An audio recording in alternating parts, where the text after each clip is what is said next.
Want to get better? You want to self-improve? Stop looking for a shortcut and go find your alarm clock. Find your discipline. And find your guts and your passion and your drive and find your will. And then you will find your freedom.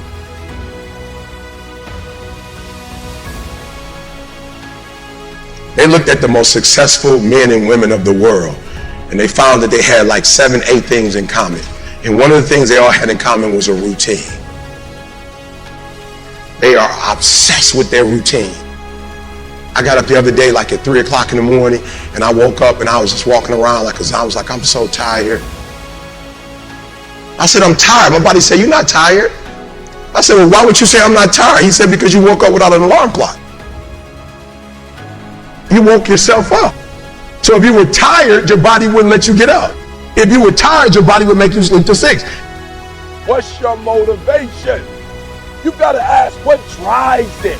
What guides it? What moves it? What's the spirit behind it? What's the reason behind it? What's the purpose behind it? Are you hearing what I'm saying? That's just as critical as the action itself. So the reason why you can't get up at 4 o'clock in the morning is because you don't have that thing that's driving you, that's pushing you to say no to the alarm clock and wake up, no to the snooze button.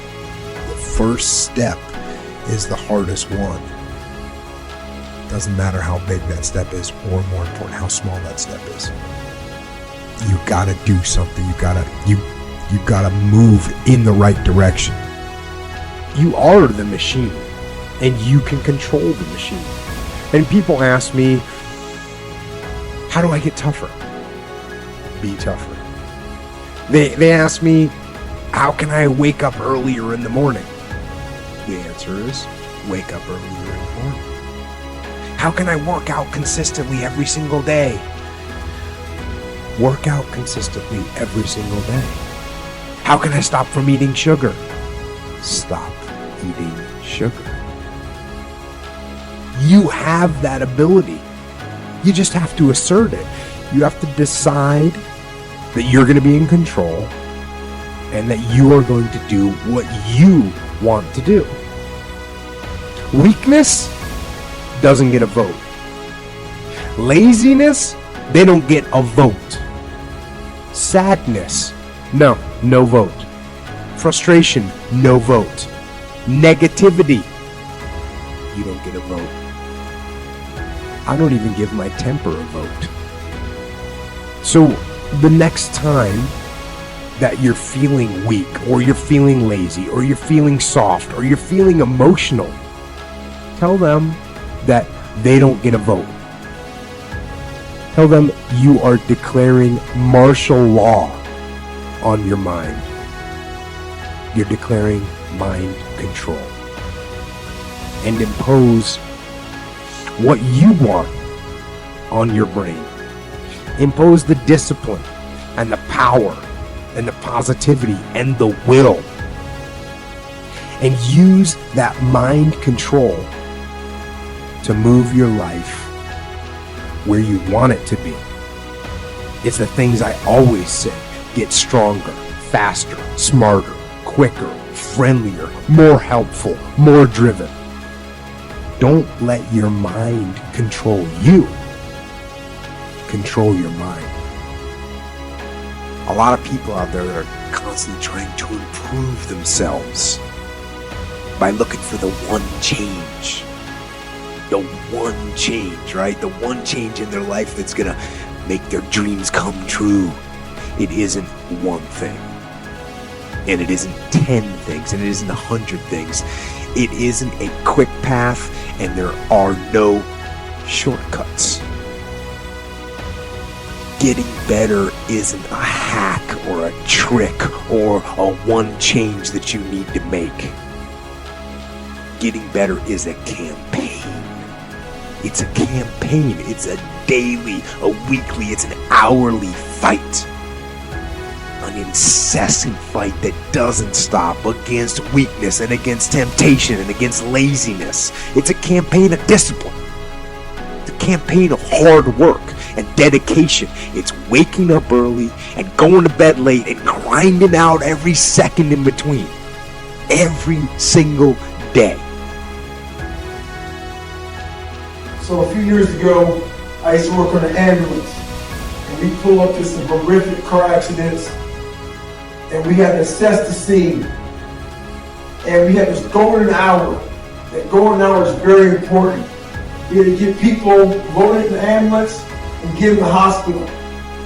Every morning of our lives, we were in that golden hour. We are assessing the scene of our own personal lives. Are we fat? Are we lazy? Do we not want to accomplish anything in life? You have to assess yourself. After you assess yourself, you have to formulate a plan. That plan is to fix what the fuck is wrong with you.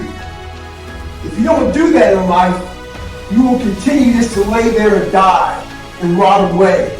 So make sure you do one thing for yourself in life. Make sure you save yourself. Assess yourself and fix the problem. Well, another early morning for me. I always hate these mornings. I started waking up at like 4 o'clock in the morning and looking at my shoes for 30 minutes. And I weighed 300 pounds. I had to lose 100 pounds really fast. So I had purpose then. I was losing weight. And then purpose was trying to be an Navy SEAL, was trying to be an Army Ranger. And then purpose was trying to do these 100-mile races and 50-mile races and 200-mile races.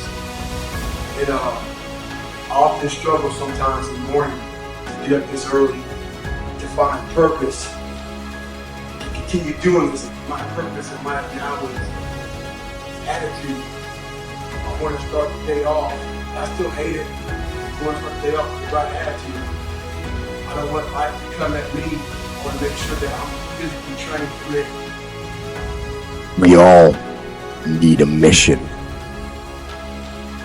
That's what life should be, is a mission.